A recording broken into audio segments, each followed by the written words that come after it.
O meu avô, ele era um imigrante, e ele no começo do século passado, 1900, ele veio para o Brasil. E aqui ele trabalhou como ajudante de uma padaria, e depois ele acabou montando uma padaria para ele, que era a padaria 21 de Abril, no Brás, na rua 21 de Abril. Aliás, ele foi para a Itália, casou, veio para cá com a mulher, e minha mãe nasceu no Brasil. Minha mãe é brasileira. E voltou com o meu pai, com o meu avô, perdão, voltou com o meu avô para a Itália. Lá ele constituiu a sua casa, etc. E minha mãe, pequena, foi para um colégio. E então o meu avô faleceu, e minha mãe e a irmã dela, que é a minha tia, estavam no colégio, elas eram menores. E foram criados no colégio até adquirirem a maioridade. E lá eles conheceram, minha tia, irmã da minha mãe, conheceu o irmão do meu pai, que era médico, o 10º Valfré. E ela casou com o 10º Valfré. E a minha mãe acabou se namorando do meu pai, ou meu pai da minha mãe, eu não sei qual dos dois bateu primeiro, e se casaram também. E o meu tio falou para o meu pai: olha, você tem um trabalho menos, vamos dizer, de menos empenhos, porque você pode fechar a tua oficina de prótese por 1 mês, 2 meses, eu não posso parar com a minha clínica. Então ele veio, pediu para o meu pai vir para o Brasil. E eles eram recém-casados, minha mãe estava grávida.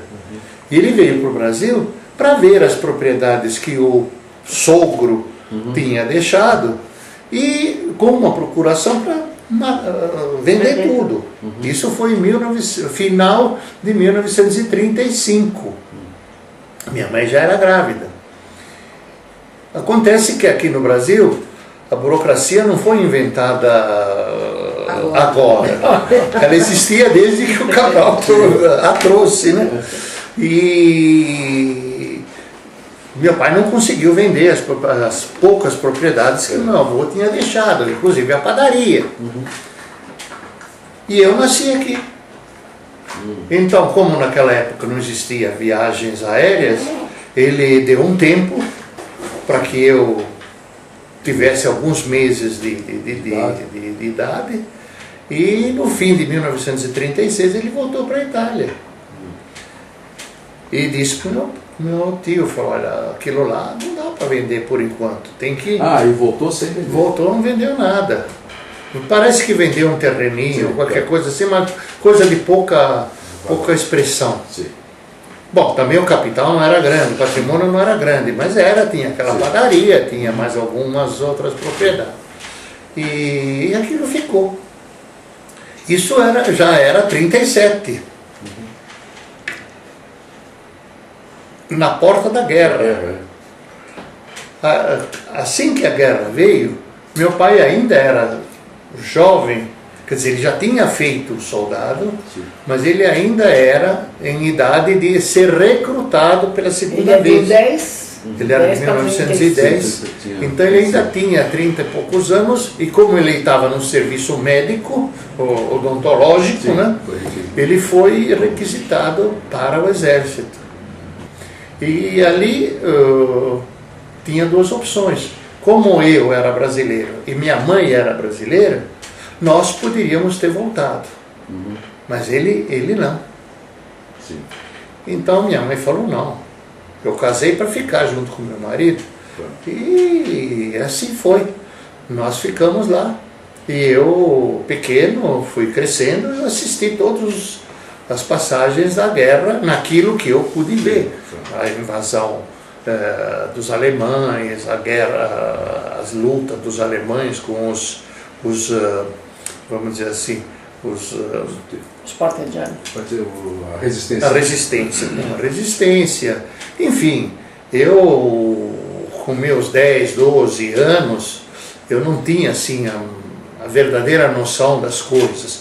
Para mim a guerra ainda era quase que um teatro. Era um dia a dia, né? De maneiras que... Mas a gente revendo os filmes e tudo, passa de novo aquelas coisas. E você morava lá no norte? Nós morávamos no norte, a 60 quilômetros de Turim, numa cidade chamada Paesana, província de Cuneo, na divisa com a França.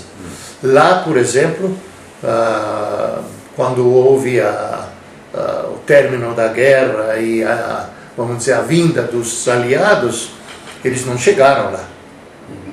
Os aliados chegaram até Milão, por ali, porque a entrada dos aliados foi pelo sul da França, da Itália, em Anzio, perto de Nápoles. E ali eles subiram. E a França estava tomada nessa época? A França estava tomada pelos alemães. A França foi rapidamente tomada pelos alemães. E justamente ali havia o fluxo das tropas alemãs. E nós percebemos que a guerra, os adultos perceberam que a guerra estava terminando pela retirada das tropas alemãs. E praticamente eles deixaram a casa vazia. Não houve uma ocupação, houve uma desocupação. E ali, logicamente, quem tomou conta não foram os aliados, foram as tropas da resistência, aliadas aos aliados. E aí se constituiu um governo provisório, aquela coisa toda. Meu pai, como militar, ele foi, e aqui eu termino a história dele, ele foi preso. Ele fazia parte da divisão dos alpinos, que é a infantaria de montanha. E ele foi pego, foi levado para campos de concentração, passou uma odisseia, viu colegas faltarem, morrerem, presenciou, porque ele não foi em Auschwitz, ele foi num outro campo que também tinha o setor de judeus. Como quando ele veio da Itália, ele tinha deixado alguns amigos lá em Turim, e um deles era titular de um pequeno laboratório de cosméticos, que naquela época se chamava de produtos de tocador, produtos cosmético veio depois, né? Eu não me lembro que naquela época se fizesse desodorante. Não existia o desodorante. Desodorante é coisa bem da década de 60. Por isso que eu estou falando, então, aquilo era só tocador, era só para mulher. Então o homem e a mulher usava, aliás, nem se depilavam, não existia aquela... Bom, enfim, então meu pai se correspondeu com essa pessoa e falou: olha, o Brasil está começando, não tem nada. Naquela época, inclusive, se vocês voltarem para a história do Malato, vocês vão ver que o Bozano estava começando mais ou menos naquela época. Entende? Entende? Então, ele resolveu montar um pequeno laboratório. Laboratório Hermes Limitada. Hermes com H. Laboratório Hermes Limitada. O ano foi 1953. Eu entrei na faculdade nós casamos em 59, eu entrei na faculdade em 57. Se meu pai tivesse tido a persistência de insistir mais em umas coisas, realmente nós poderíamos ter tido, porque eu me formando na faculdade de farmácia, eu apesar que na faculdade de farmácia de cosméticos eu não vi absolutamente nada. Depois é que surgiu, muito depois, a cadeira, a disciplina, não era nem cadeira, disciplina de cosméticos. Eu comecei a faculdade, o meu primeiro ano foi na faculdade de farmácia e odontologia na rua Três Rios, no Bom Retiro. Naquela época, o governador de São Paulo era Lucas Nogueira Garcês, e ele começou a fazer a cidade universitária. Que o Lucas Nogueira Garcês, ele era e catedrático da Politécnica e tal. E ele idealizou a cidade universitária junto, obviamente, com uma série de cabeças. E um dos primeiros cursos que foram transferidos para a cidade universitária foi de farmácia. Então nós fomos transferidos da Rua Três Rios para a Faculdade de Farmácia. E nos dissociamos da Faculdade de Odontologia. Naquele momento, um grupo de professores, enfim, entenderam que era o momento de também trocar o nome da faculdade.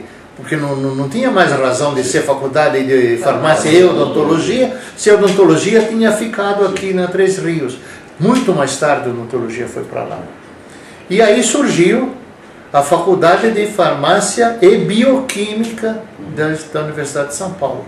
Então eu entrei na Faculdade de Farmácia e Odontologia e saí pela farmácia e Bioquímica. Eu sou da primeira turma. É da USP. A turma de 62 da USP. A minha turma é a primeira turma de bioquímicos, de 1962. Com 6 meses antes de me formar, eu fui convidado pelo meu professor de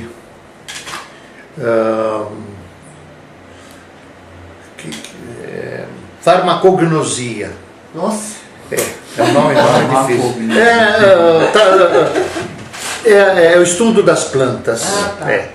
Farmacognosia. Pelo professor de farmacognosia, que era responsável pela divisão farmacêutica da Ródia, fui convidado para ser estagiário na Ródia. Naquele mesmo período, eu também fui convidado para fazer um estágio na companhia Swift, era um frigorífico carne, sócio da Armor, era em Utinga.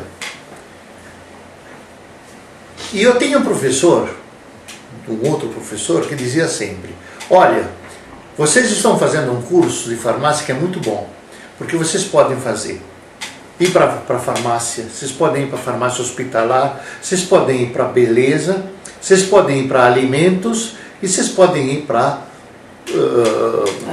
análises clínicas. Não esqueçam, o homem tem que comer sempre e o homem vai ficar sempre doente. Então, das duas, uma: ou você entra em remédio ou você entra em comida. Não tem erro. Não existe, ninguém para de comer mesmo na guerra.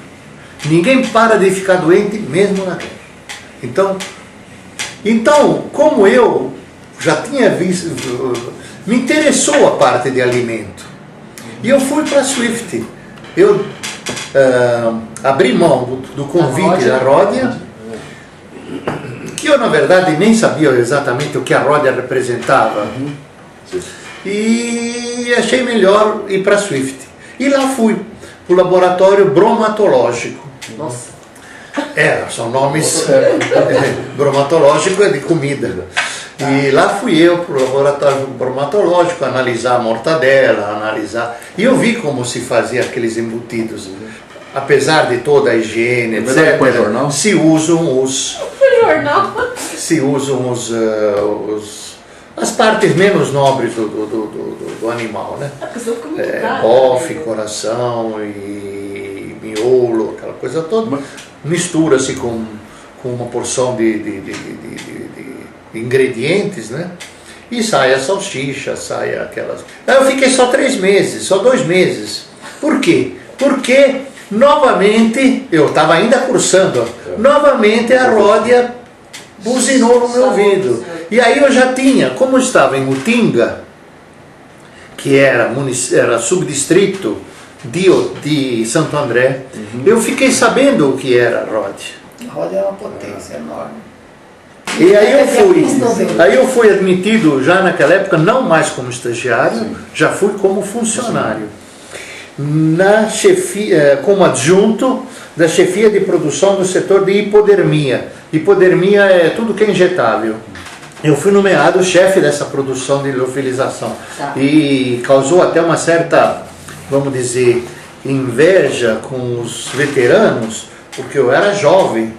E o setor, como era novo, todo mundo tinha a ambição de ser chefe. É o tal negócio, se você tem uma frota de carro e chega o carro novo, você quer ser o motorista do carro novo, né? Aí, em função de uma vacância de um posto, eu fui nomeado para o cargo de chefe de produção da subdivisão de antibióticos, preparação e acondicionamento. Aí sim, aí a coisa tomou uma certa importância. Comecei a ter...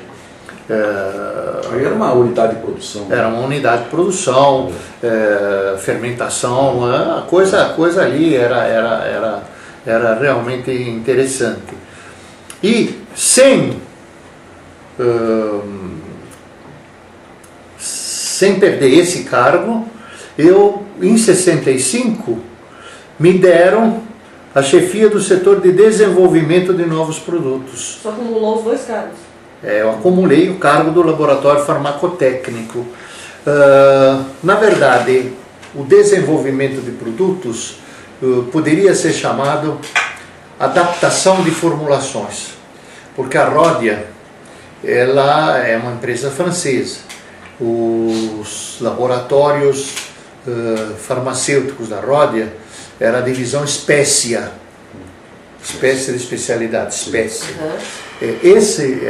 Essa divisão Spécia francesa é que tinha as cabeças pensantes lá, os que faziam as fórmulas e tudo. Inclusive existem moléculas que foram estudadas e descobertas naquele laboratório. Um deles, por exemplo, que é famoso, é o Gardenal. O Gardenal chama-se Gardenal por quê? Eu vou explicar. Descobriram estudaram essa molécula desse tranquilizante muito importante para quem tem esses problemas psíquicos, né? Neurológico, E quando se tratou de dar o nome do produto, eles estavam numa reunião e o chefe de pesquisa falou: coloquem o nome que vocês quiserem, mas mantenham a terminação al, porque é um aldeído. Então ele falou em francês: faites vous comme vous voulez, mais Gardenal. Gardé quer dizer todo, conserve, conserve, Gardenal. E saiu o nome Gardenal.